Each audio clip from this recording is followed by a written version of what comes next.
नमस्कार दोस्तों, आज की कक्षा में आप सभी का स्वागत है।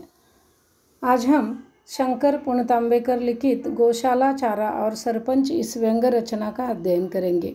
इसके पहले हम लेखक परिचय तथा उनकी प्रकाशित रचनाओं पर नज़र डालेंगे।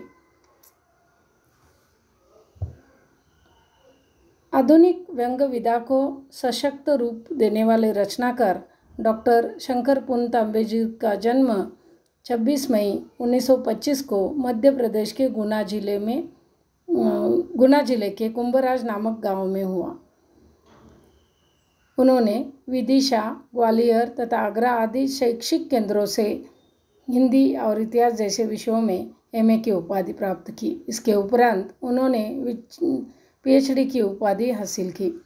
मध्य प्रदेश के विदिशा तथा महाराष्ट्र के जलगांव में बरसों तक वे अध्यापन करते रहे। उनकी प्रकाशित रचनाएं इस प्रकार हैं: शतरंज के खिलाड़ी, दुर्घटना से दुर्घटना तक, मेरी फांसी, कैक्टस के कांटे, प्रेम विवाह, विजिट यमराज की, अंगूर खट्टे नहीं हैं, पतंजलि, एक मंत्री स्वर्गलोक में आदि उनकी प्रकाशित रचनाएं हैं। उनको मुक्तिबोध, अहिंदी भाषी साहित्यिक, अक्षर साहित्य सम्मान, व्यंग्यश्री, कला संस्कृति, समाजसेवी जैसे पुरस्कार मिले हैं। शंकर पुणतांबेकर जी की गौशाला, चारा और सरपंच एक बहुचर्चित व्यंग रचना है। प्रस्तुत व्यंग रचना में गांव का सरपंच ज्वाला प्रसाद गौशाला की गायों को दिए जाने वाले चारे में भ्रष्टाचार करता है। गांव का पढ़ा लिखा साक्षर युवक रामदास सरपंच के भ्रष्टाचार को प्रकाश में लाकर गांव में प्रबोधन करने का प्रयास करता है, तो उसे सरपंच के द्वारा धमकाया जाता है।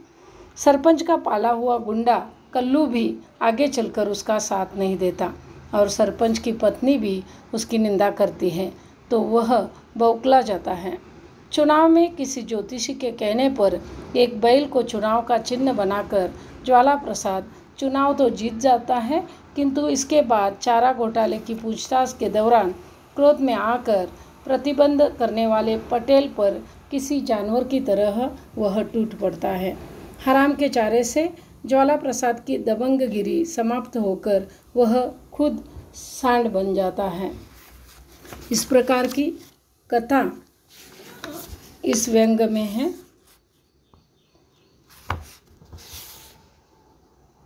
एक गांव की गौशाला में स्थित गायों की यह शिकायत थी कि उन्हें पेट भर चारा नहीं मिलता है। गौशाला के निरीक्षण करने वाले निरीक्षकों से वे अपनी शिकायतें सुनाती थी। उनके मतानुसार वहाँ का रखवालदार चारा खाता था।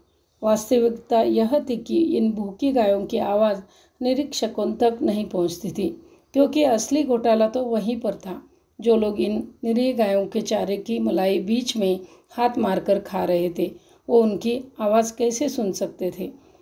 गांव का साक्षर नौजवान रामदास गायों पर होने वाले इस अन्याय से अस्वस्थ हो जाता है। इन निरीह गायों को न्याय देने का निर्णय उसने ले लिया था। वह गांव के बच्चों को पढ़ाता था। गांव की पाठशाला में रामदास अध्यापक बनने के लिए इच्छुक था, पर सरपंच का दूर का कोई रिश्तेदार सरपंच ज्वाला प्रसाद के कारण वहाँ अध्यापक बन गया। रिश्तेदारी का यह फल था। वो कभी बच्चों को नहीं पढ़ाता था। इतना ही नहीं, कभी कभी पाठशाला जाता था, मगर वेतन मात्र पूरा लेता था। रामदास मात्र अभी तक नौकरी की खोज कर रहा था। रामदास गायों के चारे में हो रहे भ्रष्टाचार को प्रकाश में लाने तथा गाँव वालों का इसके बारे में प्रबोधन करने के लिए ढोल को गले में लाटकर प्रभात फेरी निकालकर तीखे स्वरों में लोगों को अपना मन का आक्रोश सुनाने लगता है। इससे गांव के लोग प्रभावित होते हैं। उन्हें रामदास का यह कार्य अच्छा लगने लगता है।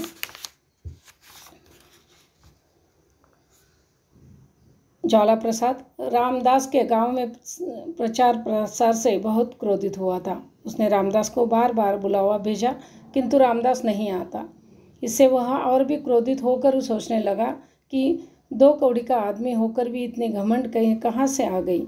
आखिर सरपंच ने खुद रामदास के यहाँ जाकर उसे धमकाया कि रामदास ने सरपंच के खिलाफ गाँव वालों को भड़काना बंद नहीं किया तो इसका परिणाम अच्छा नहीं होगा। रामदास ने भी उल्टे जवाब में सरपंच को खरी खोटी सुनाकर उसकी शिकायत जिला बोर्ड में करने की बात कही। ज्वाला प्रसाद इस भ्रम में था कि भले ही रामदास ने उसकी शिकायत जिला बोर्ड में की तो भी इस पर कौन विश्वास करेगा और उसकी दखल कौन लेगा।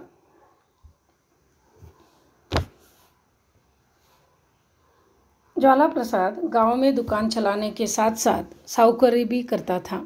चुनाव नज़दीक आने पर सरपंच एक ज्योतिष के कहने के अनुसार एक बैल खरीदता है।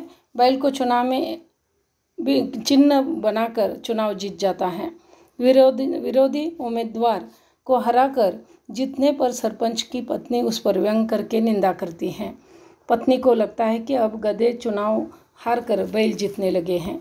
कुछ दिनों के बाद सरपंच के ध्यान में यह बात आती है कि उसके द्वारा खरीदा गया वह बैल चारा नहीं खा रहा है, तो सरपंच को बैल की बीमारी या बदहजमी की आशंका आ